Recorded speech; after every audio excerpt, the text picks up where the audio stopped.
सभी को ये तो पता है कि हम लोग खाना खाते हैं तो वो बॉडी में एंटर कहाँ से करता है, माउथ के थ्रू एंटर करता है। उसके बाद में it goes in stomach, small intestine, वहाँ पर डाइजेस्ट होता है। उसके बाद में ये बॉडीली टिश्यूज और सेल्स के पास में भेजा जाता है। बट ये एंटर कैसे करता है टिश्यूज के अंदर, उसके लिए कौन रिस्पॉन्सिबल होता है, क्या इसमें एनर्जी लगती है, क्या इसमें एनर्जी नहीं लगती है, ये सभी चीज़ों के लिए रिस्पॉन्सिबल बेसिकली होता है हमारा ट्रांसपोर्ट सिस्टम। दो सिस्टम्स आते हैं, active transport and the passive transport. तो आज हम लोग देखेंगे इन ट्रांसपोर्ट सिस्टम्स के बारे में, मेनली फोकस करेंगे एक्टिव ट्रांसपोर्ट पे और समझेंगे इस पर्टिकुलर ट्रांसपोर्ट को डिटेल में और देखेंगे कि कैसे पर्टिकुलरली ये आयंस को, ग्लूकोज के मॉलिक्यूल्स को, कैल्शियम को, सभी को सेल के अंदर ट्रांसपोर्ट करवाते हैं, सेल के अंदर बाहर कैसे ट्रांसपोर्ट प्रॉपर्ली होता है। Okay, so let's get started.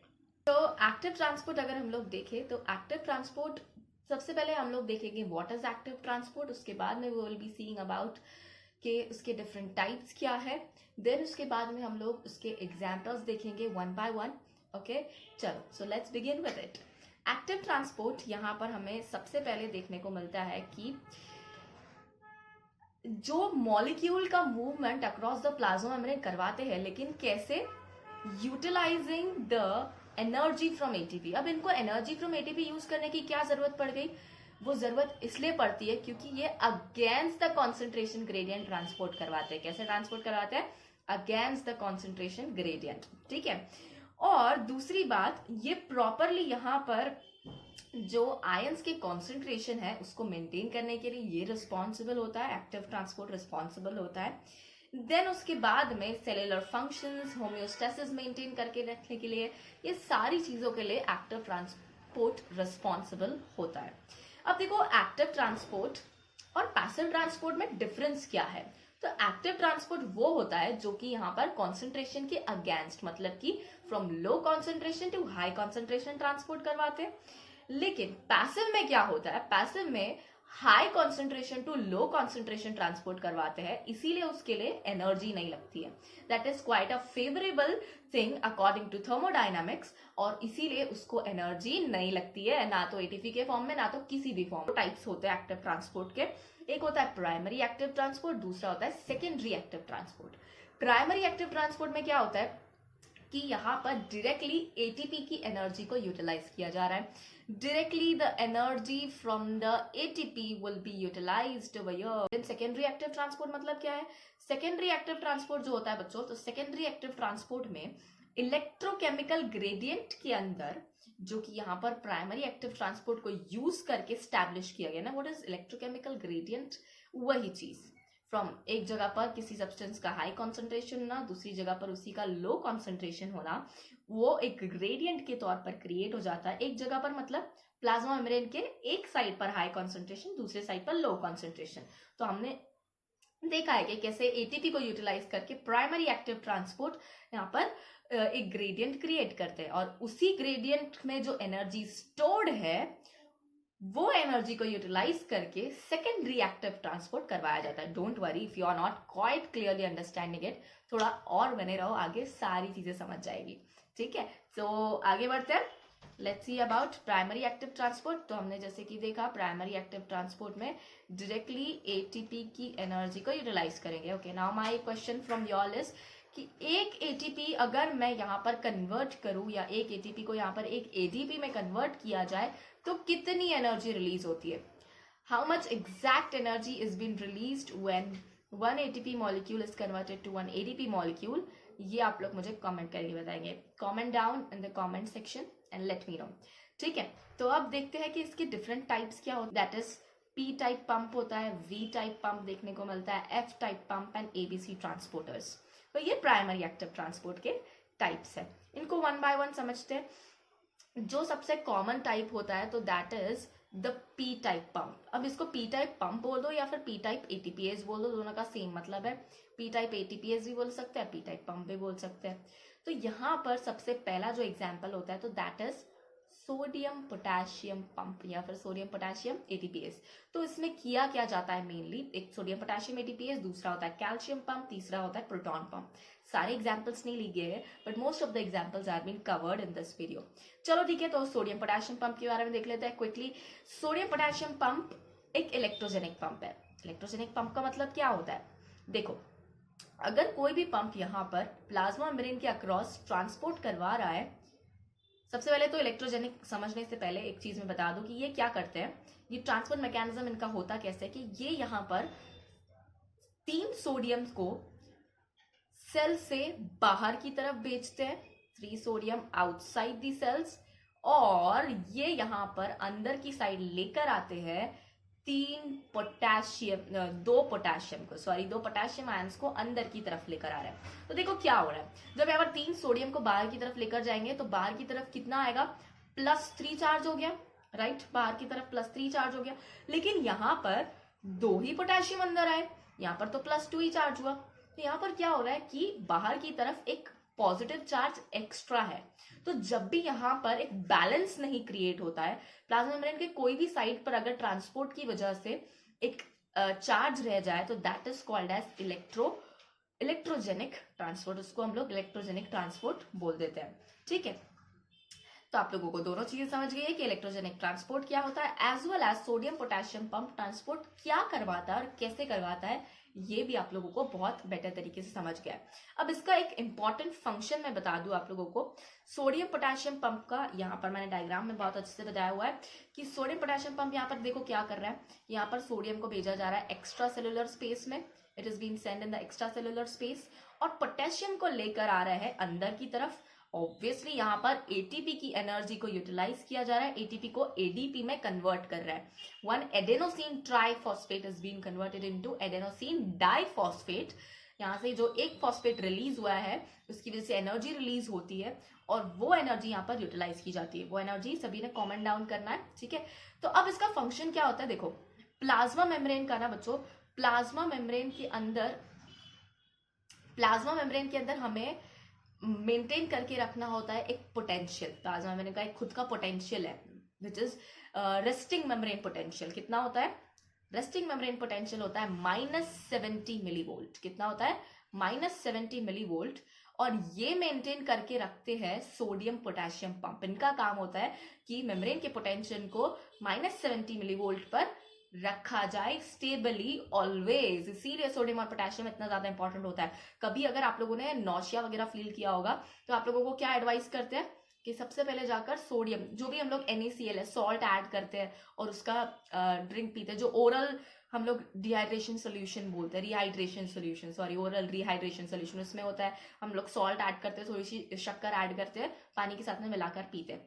तो दैट इज बिकॉज क्योंकि क्या हो रहा है यहाँ पर हमें उससे सोडियम मिल रहा है, राइट। और सोडियम क्या करेगा, अगेन मेम्ब्रेन के पोटेंशियल्स को रिस्टोर करेगा। So sodium is the basicity of life. अगर सोडियम इलेक्ट्रोलाइट्स कम हो रहा है तो भैया सब कुछ हिल जाएगा, ठीक है। तो next we are going to see about sodium potassium pump, तो हमें समझ गया। नेक्स्ट एग्जाम्पल जो होता है तो दैट इज ऑफ बच्चों कैल्शियम एटीपीएज। तो ये प्रेजेंट होता है sarcoplasmic reticulum. Now what is sarcoplasmic reticulum? Sarcoplasmic reticulum होता है बच्चों the one that is endoplasmic reticulum का ही ये दूसरा नाम है। बट इतना स्पेशल नाम इसको दिया क्यों गया, इसलिए दिया गया क्योंकि ये प्रेजेंट होता है कहां पर, ये प्रेजेंट होता है, ओके। चलो तो नेक्स्ट एग्जांपल है प्रोटॉन पंप का। प्रोटॉन पंप जो कि प्रेजेंट होते हैं कहां पर, प्लांट और फंजाई की मेम्ब्रेन्स के ऊपर। और इसके बाद में अब हम लोग देख रहे हैं नेक्स्ट टाइप पर हम लोग अब आ चुके हैं, दैट इज अबाउट VATPase या फिर V टाइप पंप जिसको हम लोग बोलते हैं। So this is suppose to be present on the vacuoles की मेम्ब्रेन। वैक्यूल्स किसमें होते हैं, वैक्यूल्स प्लांट सेल में होते हैं या एनिमल सेल्स में होते हैं, या ये दोनों में प्रेजेंट होते हैं, प्लांट सेल, एनिमल सेल और both. Yes, comment down in the comment sections, okay. तो ये आप लोगों को कमेंट करके बताना है। तो ये प्रेजेंट होते हैं वैक्यूल्स पर, ठीक है। एक्चुअली वैक्यूल्स पर होते हैं, लाइसोजाइम्स पर होते हैं, ये एंडोसोम्स पर भी प्रेजेंट होते हैं। मतलब देखो जो जो यहाँ पर ऑर्गेनेलीज जिसको हम लोग बोलते हैं, ऑर्गेनेलीज मतलब सेल के अंदर जो छोटी छोटी ऑर्गेनेलीज होती है, उन सभी के अंदर एसिडिक एनवायरमेंट जहां पर भी मेंटेन करके रखना है, एसिडिक पीएच जहां पर भी मेंटेन करके रखना है, तो वहां पर प्रेजेंट होता है V टाइप ATPase या फिर V टाइप पंप, ठीक है। तो ये वहां पर प्रेजेंट होता है। इसका एक जनरल डायग्राम ये है, ठीक है। ऑब्वियसली इसने प्रोटॉन का ट्रांसपोर्ट करवाना, ये तो हमें पता है, प्रोटॉन का ट्रांसपोर्ट ये करवा रहा है, ठीक है, with the help of the energy from ATP. V0 V1 ATPase भी इसको कहा जाता है। अब देखो इससे ही काफी सिमिलर है हमारा next type which is about F ATPase। अब F ATPase आप लोग सभी को पता है, F ATPase इसका स्ट्रक्चर काफी सिमिलर होता है V ATPase से। F ATPase को एक्चुअली F0 F1 ATPase भी कहा जाता है और ये प्रेजेंट होता है कहां पर, इनर माइटोकॉन्ड्रियल मेम्ब्रेन पर। Mitochondria is a power house of the cell और उसकी इनर मेम्ब्रेन के ऊपर प्रेजेंट होता है हमारा F0 F1 ATPase। ठीक है, ये क्लोरोप्लास्ट की मेम्ब्रेन पर भी होता है और कुछ फोटोसिंथेटिक ऑर्गेनिजम्स में भी होता है। अब देखो इसका फंक्शन हमने एक तो हमेशा पढ़ा है कि ये क्या करते हैं, ये एटीपी को सिंथेसाइज करते हैं। ये फंक्शन आप लोग सभी ने देखा है। तो फिर मैम आप ये क्या बोल रहे हो कि ये तो फिर यहाँ पर तो ये एटीपी की एनर्जी को यूज करके प्रोटॉन का ट्रांसपोर्ट करवाते हैं। ठीक है, यहाँ पर क्या कर रहा है, क्योंकि ये पंप है तो पंप हमेशा याद रखना, जहां पर भी पंप वर्ड आ रहा है ना तो वो एटीपी की एनर्जी यूटिलाइज करेंगे और कोई तो भी सब्सटेंस का ट्रांसपोर्ट करवाएंगे। और यहाँ पर एफ टाइप पंप क्या करते हैं, प्रोटॉन का ट्रांसपोर्ट करवाते हैं। But these are quite specialised one, ये दोनों डायरेक्शन में वर्क कर सकते हैं।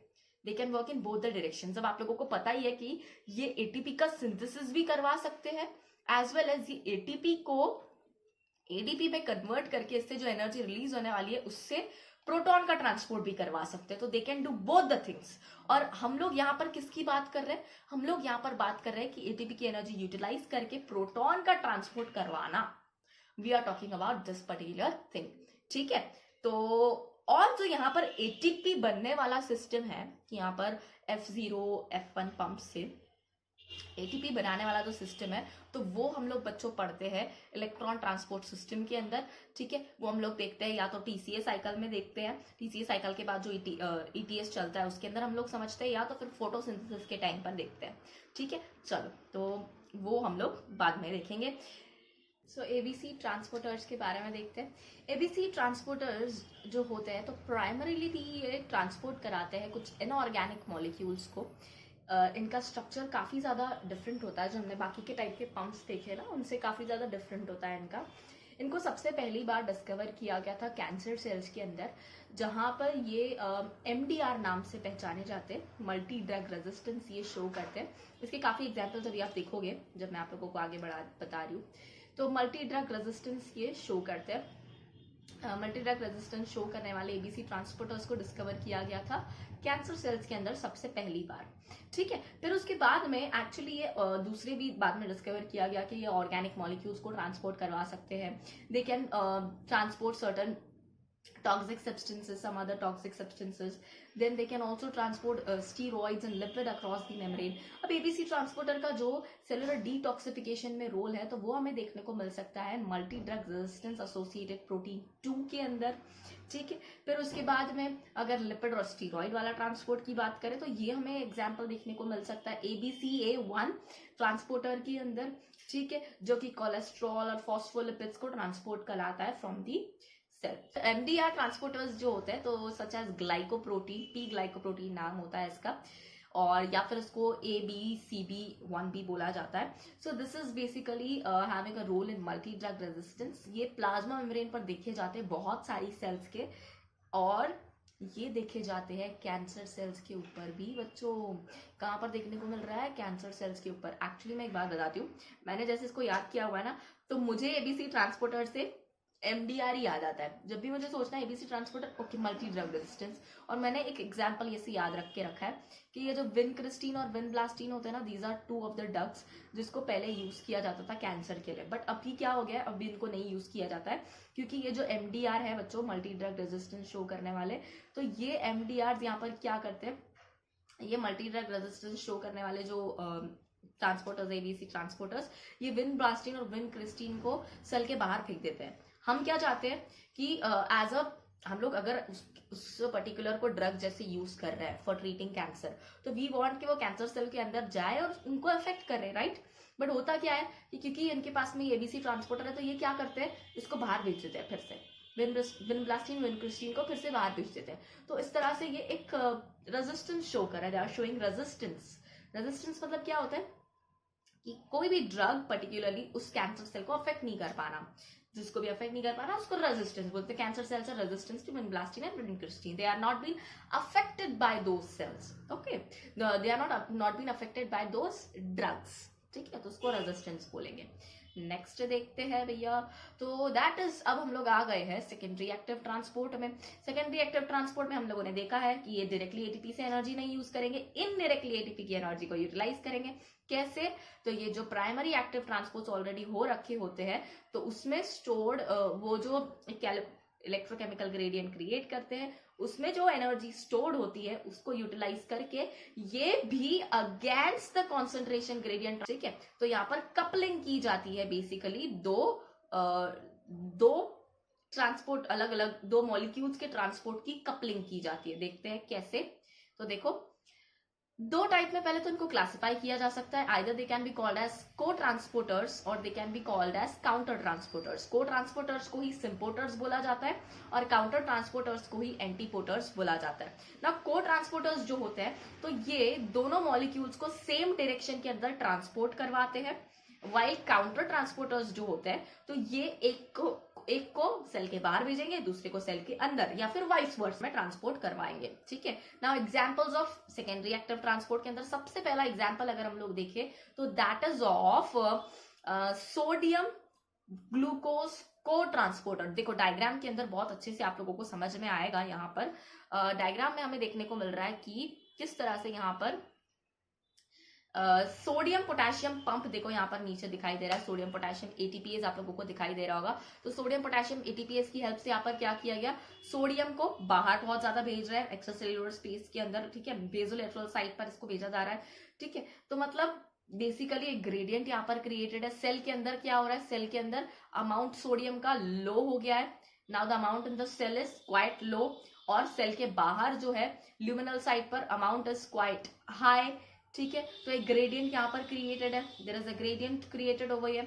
सो what is going to happen, इसी ग्रेडियंट में एनर्जी स्टोर्ड है. तो जब यहाँ पर सोडियम को towards the concentration gradient transport करवाएंगे, मतलब from its high concentration to the low concentration, तो क्या होगा, एनर्जी रिलीज होगी. उसी एनर्जी को यूटिलाइज करेगा उसी एनर्जी को यूटिलाइज किया जाएगा by the sodium glucose co transporter to transport glucose from the luminal side to inside of the cells यहाँ पर ट्रांसपोर्ट करवाया जाएगा. ठीक है, so this is one of the very good example of the sodium glucose co-transporter. तो अब हम लोग बढ़ते हैं नेक्स्ट एग्जाम्पल की तरफ. and in the next example we are going to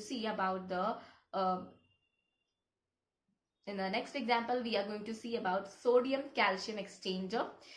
और यहाँ पर क्या हो रहा है, अब सोडियम की हेल्प से बच्चों, अब now with the help of the sodium ions की हेल्प से अब यहाँ पर क्या करवाया जा रहा है, कैल्शियम का ट्रांसपोर्ट करवाएंगे अक्रॉस द सेल मेम्ब्रेन.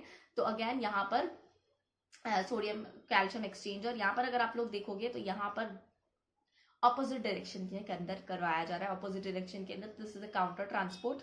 ये देखो this is a sodium potassium ATPase जिसके अंदर सोडियम यहाँ पर भेजा गया, एक साइड पर अक्यूमुलेट किया गया, हमें पता है आउटसाइड पर अक्यूमुलेट किया गया, और उसके बाद में उसी की हेल्प से यहाँ पर क्या किया गया, अगेन इसके ग्रेडियंट को यूटिलाइज करके कैल्शियम को बाहर की साइड भेजा. एंड दिस इज हाउ, इसमें से जो एनर्जी रिलीज हुई उसको यूटिलाइज किया कैल्शियम के ट्रांसपोर्ट के लिए. This is how the secondary active transport works. Okay, so that's it for today students. If you like my video, please if you loved my video, if you gained some knowledge from my video, please do like the video, share it with all your friends, share it with all your colleagues, your classmates, सभी के साथ में share करो, so that they can also learn with me biology online. They can learn biology with me online, as well as subscribe my channel for more such videos. ठीक है, so we'll be meeting in the next class with a very exciting video. Bye bye.